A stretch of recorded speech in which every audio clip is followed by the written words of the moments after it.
you've got to have those. Like if you're just doing something because you're supposed to, or you're doing something because it's an obligation, Yeah. you're not gonna last. Hey, it's Luke. I'm here with Joel West in Vancouver, Canada. Joel is an electronic music producer, DJ, and community builder. He founded Groundwerk, that's work with an E, a local artist community that has hosts meetups and more. Joel is relaunching a record label by the same name in 2021. Now, before the days of coronavirus, Groundwerk had its 44th monthly meetup. So if you do the math, you'll find that that goes all the way back to 2015, around when him and I first met. Since then, the meetups have played over 1,000 songs from local artists, and that's up to 200 to 300 local artists having their songs featured. So welcome, Joel. Thank you for being here. Hi, Luke. Thanks for having me. Yeah. So let's talk about Groundwerk. What was your motivation behind it? The motivation behind it was in one, like 2/5 selfish and 3/5 community building. I had just moved back to Vancouver and I found myself kind of isolated and didn't really know anybody, didn't have community or networks here yet.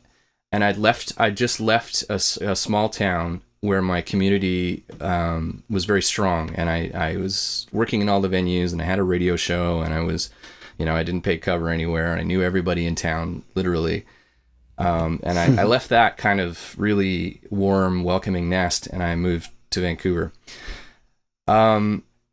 So then I saw that some friends of mine I knew through the festival circuit in Calgary had these meetups called Studio Social.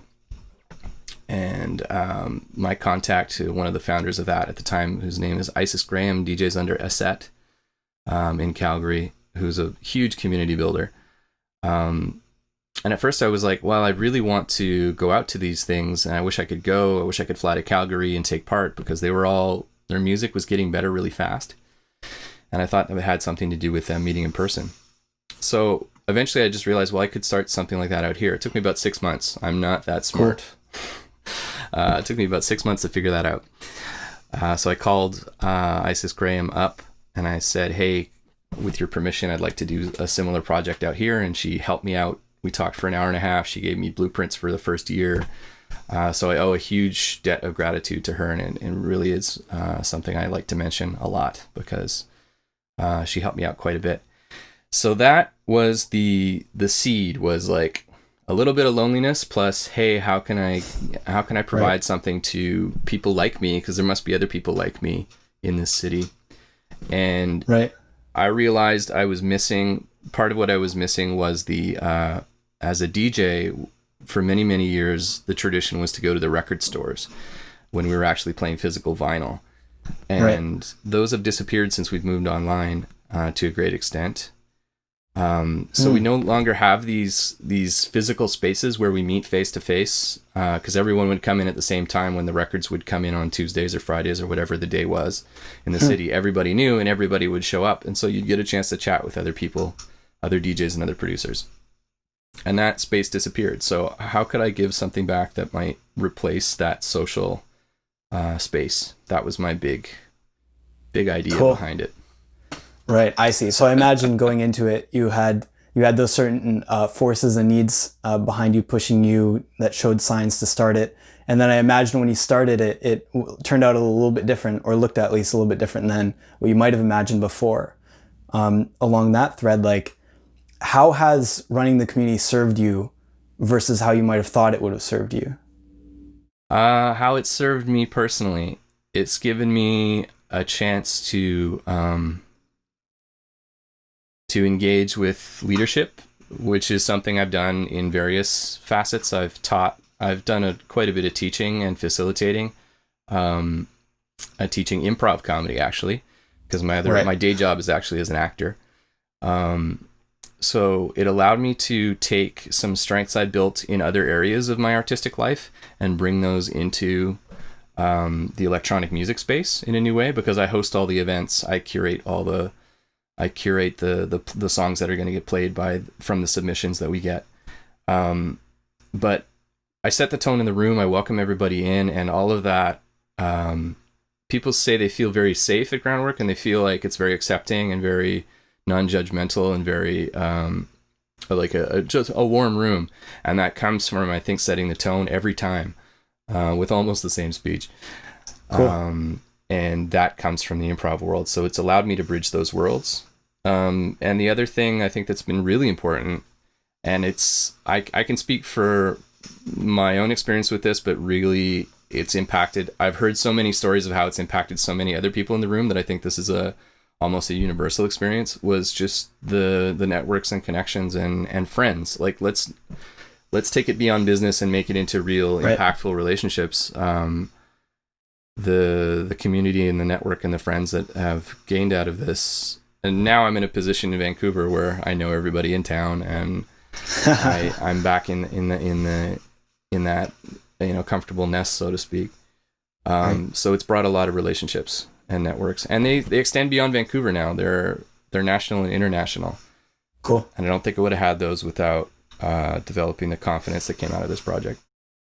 Cool. Do you have to pay cover anywhere in Vancouver? I still like to pay cover. In some places, I will certainly take guest list if it's offered, because it's a kindness, and I don't like to turn that down. Although occasionally I have gone, no, I'm going to pay tonight, because as a show promoter myself, Groundwerk has put on a handful of shows with out of town talent. We've put on a number of showcases with talent from Vancouver in the area. I realize the margins and the what goes into creating an event, which other people consume for 2 or 3 or 4 or 5 hours. But once you get a look behind the curtain and you know what goes on, especially financially, paying cover is the least we can all do to help 100%. Make sure that these events continue. Right. Yeah. Cool. That's from my experience in the event industry, definitely there's a tension between wanting to offer value to your community members, which could be like free entry. Yeah. But then there's also we need to keep it going, right? We need to have the financials down. I will say that I object to the business practice of papering your shows very heavily, which does get practiced in town. And I think it's worth mentioning that sets up an expectation with the audience that you're building, which ends up shooting you in the foot. If you don't train people to pay to get in, and you make the expectation that everybody gets in free before 11, you're really, can I swear in this? Sure. You're really fucking yourself over. Like it's a very short-term gain for bar sales versus long-term gain, which is sustainability of a crowd and a scene and a culture and a demographic, I think. So I think that's worth mentioning. Cool. Right. Yeah. So being the smart leader is a challenge. And something I noticed in the past is that like without the leader, stuff doesn't really get done. But at the same time, there's a balance between like the growing self-definition of a community and like the vision of the leader manually running it and making things happen. How did you manage that dynamic with Groundwerk? Well, I don't know if it's managed so much as evolution. When I started in 2015, one of the pieces of advice I got from Isis Graham in Calgary was, don't do it alone, get a team, get a team, get a team. She actually said it 3 times. Cool. Don't take it on yourself. So I found a few other like-minded people that we co-founded this and moved it forward together. But it was always my intention that by creating this community and creating these meetups especially, that was going to move artists forward. But I was also very interested in moving us as a team and as individuals forward as well. Like it would be our groundwork too by doing it. And so quite naturally, the most of the team has evolved and moved on. And kind of I'm left now doing it on my own, which is just fine. But it kind of accomplished its mission in that I was a leader for a while, and then I think quite naturally some of the other members started to realize their strengths, and live those strengths, and perhaps have a difference in vision. And so that's led on to some absolutely wonderful and vital projects here in Vancouver that they've left to pursue. And Cool. so to me, that's a success. That's how I look at that. What are some of those projects, by the way? Well, you have Nick Collinette running Public Disco with Finley Parks. Right. Is the main one that I think of that was a branch off that has become its own. And that's about putting dance music and electronic music back into the public space. And kind of, if you like, showing the public that it's not a big scary thing where, it's something we all do. Kind of normalizing it and also adding some noise to the city, which I think is a really positive thing. Right. Cool. That reminds me of, what was it? The delocalized dance parties? Yeah. Is that kind of like on the same line of what they're trying to do? I now that they've evolved for a couple of years, I would be ill-spoken to say what they're up to or exactly where they're headed, but I would just say that it's about bringing joy back to public spaces in the city and using underutilized squares and parks and reimagining public space. Yeah. Right. Yeah. I was on the Groundwerk website, and it was mentioning specifically that events are hosted in alternative spaces. Yeah. And I know that's been a big topic of discussion in the Vancouver scene. Yeah. Could you comment on how Vancouver played a part in uniquely defining Groundwerk? I think the biggest, and this goes beyond Groundwerk, this is just as a human being existing in this city, the real estate market here and commercial real estate and the rental real estate and the housing market are absolutely off the charts. And I think for most intents and purposes, pretty unlivable. And so it doesn't make it very easy for venues to succeed. Where we see a model that works is one large company owning many venues, and surviving that way by diversifying and having the capital to do so. As a smaller independent producer, you're really looking for quote unquote alternative or underground spaces to put events on and make sure that these vital cultural events happen. It's not easy. It's ever changing. It means you have to be adaptive. It means you have to always know what's going on. You have to know what you're doing. You have to know what everyone else is doing. You have to know where the new space is. You have to know what's about to shut down. I would compare it, if I had to look at it, it's like the bigger entities. If you looked at it like warfare, they're a big marching army with their cavalry and their everything else, and they move in big units. And we're really guerrilla warfare. We have to know, we have to vanish into the trees and know the terrain really, really well, and know the signs of, what an animal call, it means trouble, and all this other stuff. We really have to have our nose to the ground in that way, which is a funny metaphor to use for dance music. Right. So it's fun. It's fun because it forces you to be adaptable and creative, and there's something really energizing and joyful that comes from that. Not having everything, not having all the resources you need, not having the perfect space, not having everything exactly laid out for you. It really forces you to work with exactly what you have and create the best thing you can out of that. And I think Vancouver is really resilient and has done really well with that. It's triggering a memory for me from yesterday that one of our beloved venues, which I won't name because there hasn't been an official announcement, but where I've done some shows, has just closed down, and that's a huge blow to the city. So In post-COVID times, we're going to have to get creative again. Right. And you mentioned that, so Groundwerk is evolving, transforming, and one of the iterations is now a record label. Yeah. And that the record label, as we discussed before this call, there's this aspect of the Vancouver sound that we talked about with respect to the label. Could you comment on how that relates to that situation? Well, the label itself, we looked at doing a label, a digital online label. I think it was 2017.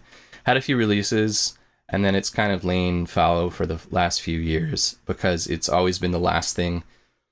Groundwerk has been a labor of love. There has not been much money coming from it, so it's always putting out the top fires on the list first and then getting to what's left after, as with so many small arts organizations, I would imagine.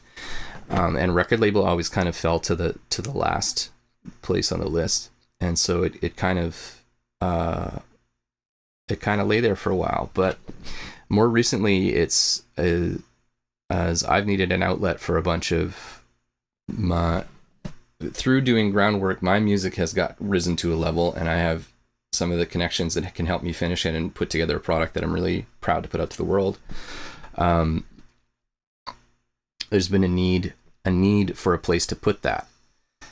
And my thinking on that has gone, originally trying the label was to have a platform in it and a place where all the music could go, and because we don't judge and we're not asking for a certain particular sound, it brings in all kinds of music, from dubstep to drum and bass to ambient to noise to 8-bit chiptune to techno and house and commercial EDM. So it's a huge mix.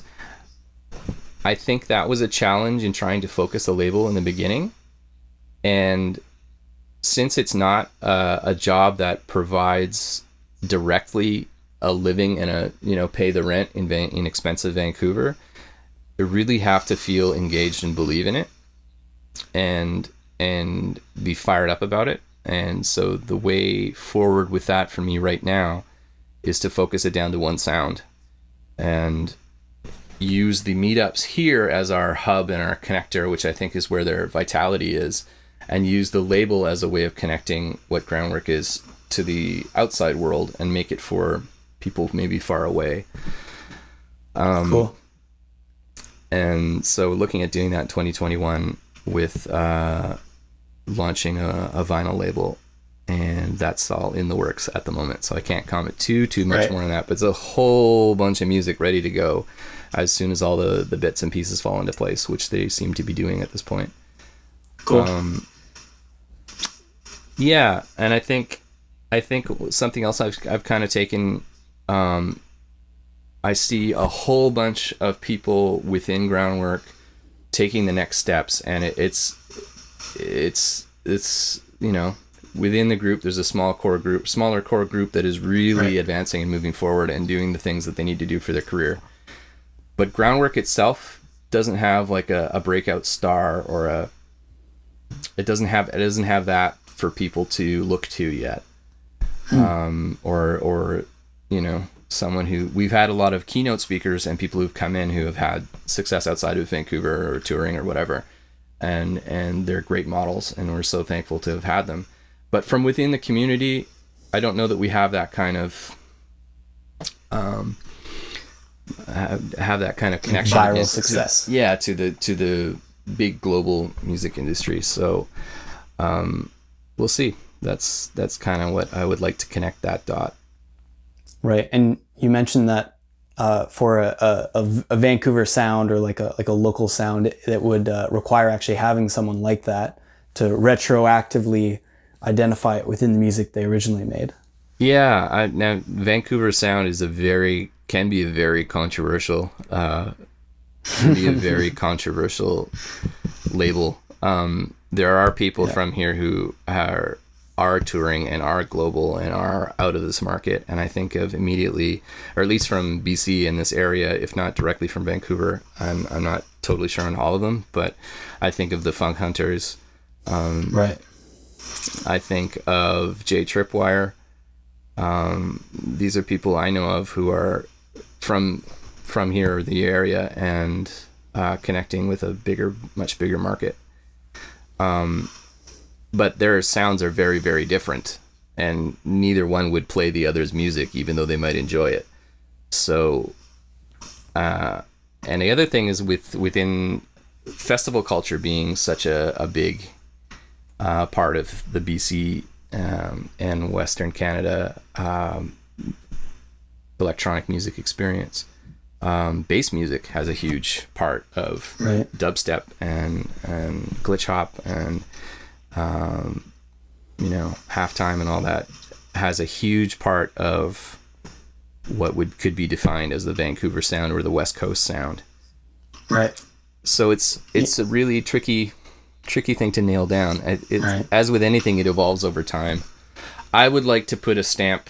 I would really like to connect with the global techno scene and the house scene, but I'm writing a lot of techno these days, and we have some artists from here that are of that caliber, and I think it could be time to put another stamp down as to this can also be part of what the West Coast and Vancouver contributes to the world. Right. The pioneering West Coast spirit, starting something new. Redefinition of something that's definitely existed long before I got here. And I owe a great debt to all the people that have come before. Yeah. 100%. Yeah. So, okay. I'd like to take just a little turn in the questioning. Yeah. This is something that I've noticed broadly in my own life and in other places. It's that people are often more accountable to others than to themselves. Yeah. And underneath that, I wonder if like people like us, community builders, if we'll feel like we need to serve others to feel worthy of love, of connection, because we as leaders find it difficult to love ourselves. Does that resonate with you at all? Very, very much.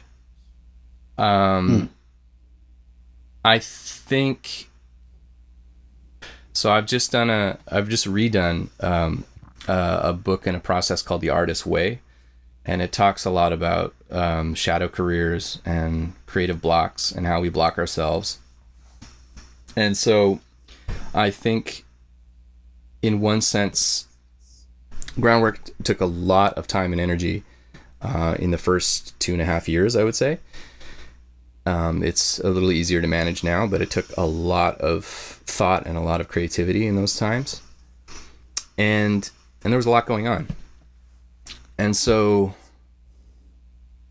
while it was doing something incredible, and while it was creating and serving this group of people, this fluid group of people, because it's ever changing,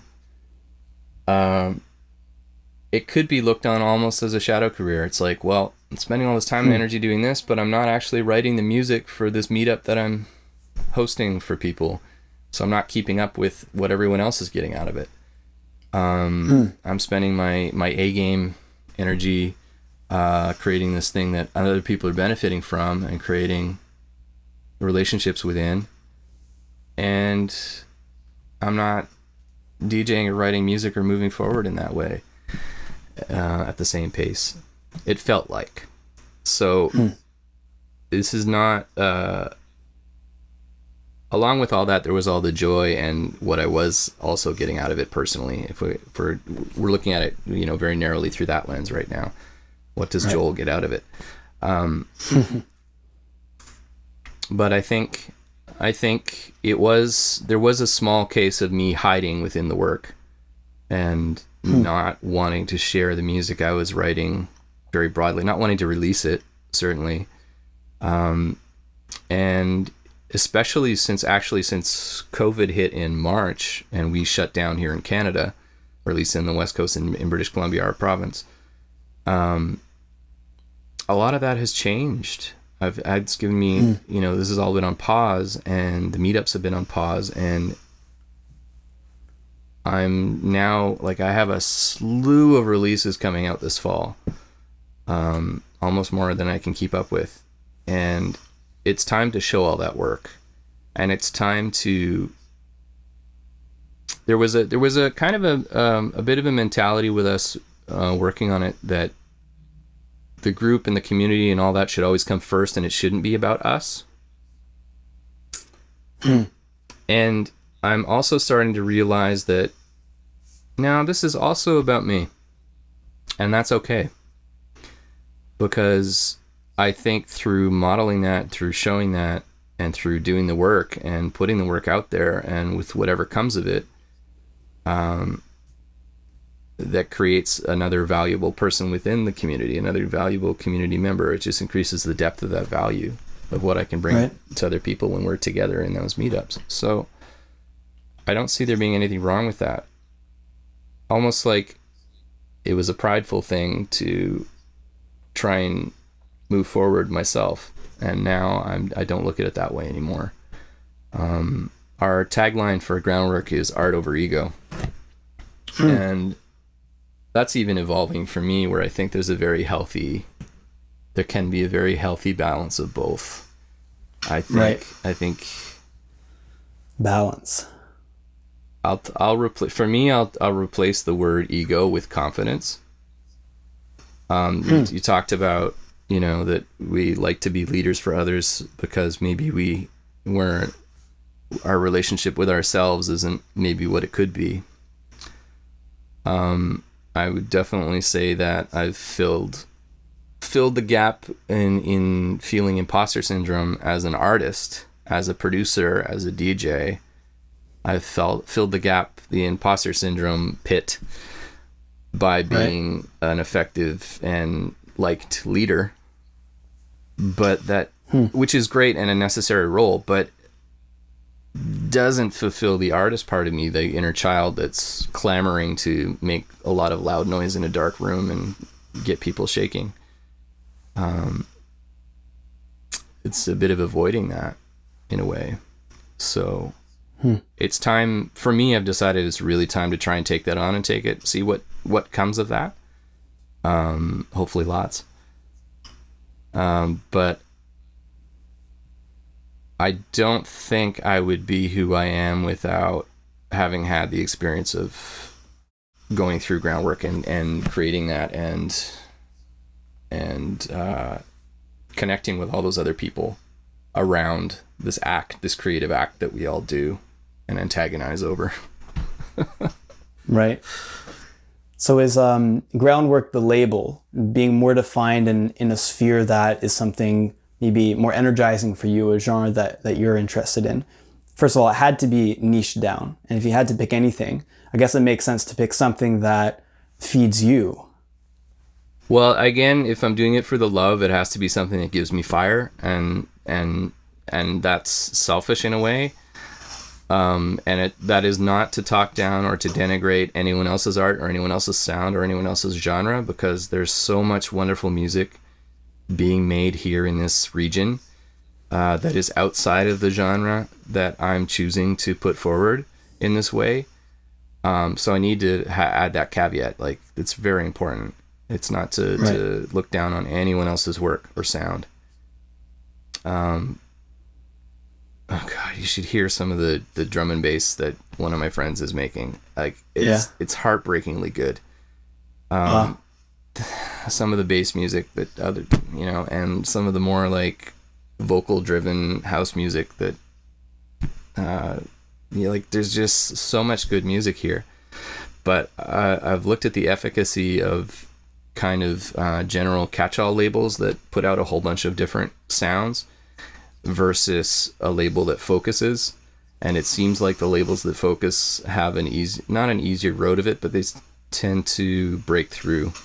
And people who are searching for something specific know to go back there, versus when someone shows up and they never know what they're going to get. Not sure that's going to accomplish what's wanted or needed at this point. Right. Yeah, you mentioned a key word before on the purpose of a label, and the word was curation. Mm-hmm. Well, it's, again, in like, oh wow, I've put in 3, 4, 5 years into Groundwerk, and now it's time to put a little work into Joel West, me as an artist and producer, especially as my work has gotten a lot better. And again, that's not ego. That's, Yeah. I can sit and listen to 3 years worth of work. I listen to so much music, and I can hear that it's gotten better. Cool. It all needs a place to go, and that gives me fire. So that's the logical place to go with it at this point. Right. It can expand Awesome. outward after it's broken through, if that makes sense. Right. I see what you mean. Yeah. That aligns with general business practice too, right? You start narrow, what is it? Big fish in a small pond, and then you expand to other ponds. Yeah. Yeah.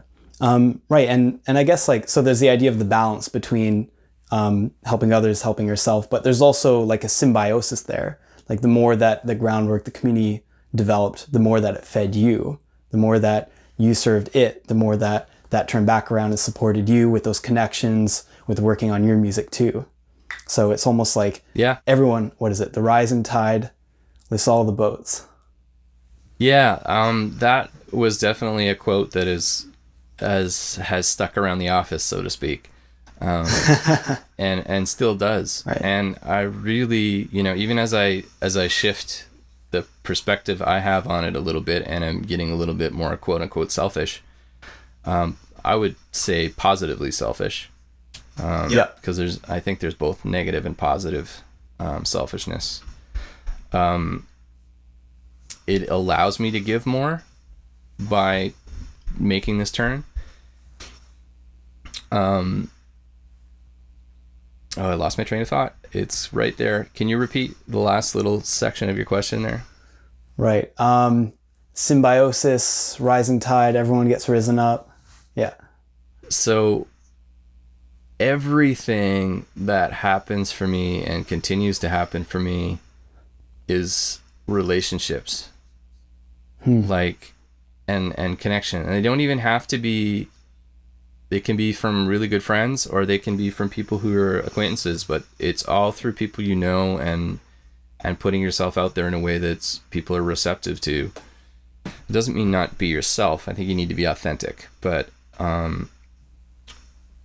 it's, everything has been relationships. I haven't used a resume in more than 10 years. Like, it's just nice.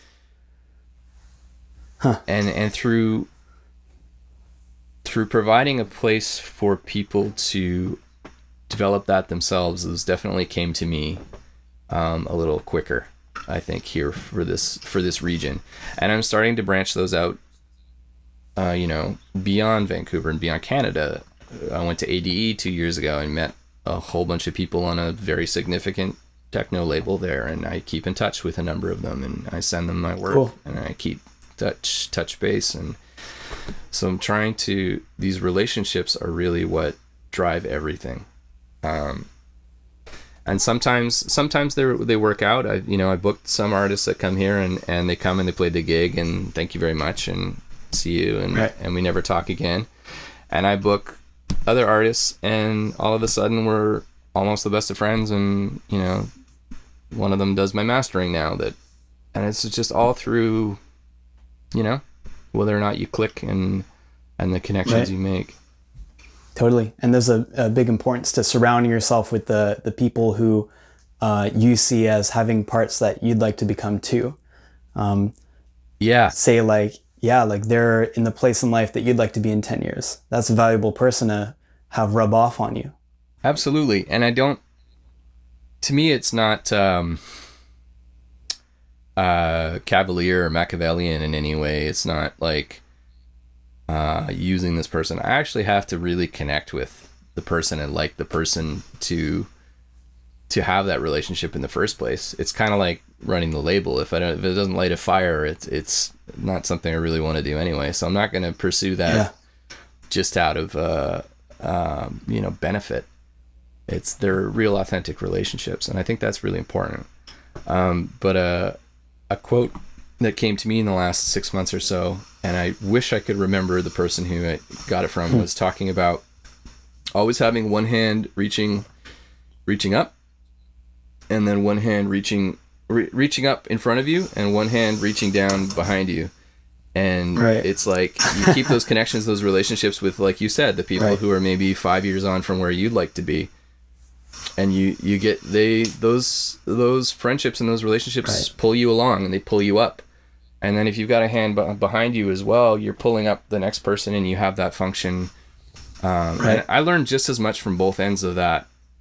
Those relationships. Like, it's not that someone is beneath you or someone's above you. It's just is that you're part of a journey together. And you've never arrived, you're always arriving. Sounds exhausting or exciting. Well, that's where I think you really have to have those things that really authentically give you fire, and put a spark in you, and connect with your spirit and wake you up in the morning. You've got to have those. Like, if you're just doing something because you're supposed to, or you're doing something because it's an obligation, you're not gonna last.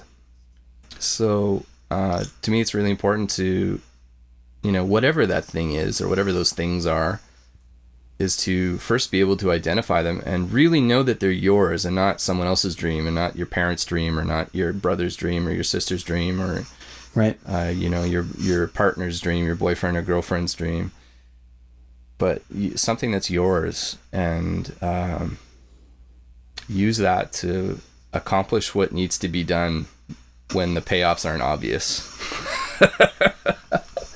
Especially then. Okay, all right. I think we're getting to the end now before Zoom shuts us down. Sure. So did you have a final thought you'd like to share on that thread? Oh boy, so many thoughts. Right now is a very, very, very challenging time to be an artist and to be in the arts. I'm speaking within the context of COVID-19 having the world in its grip, and who knows when that will be resolved, or if and when that will be resolved.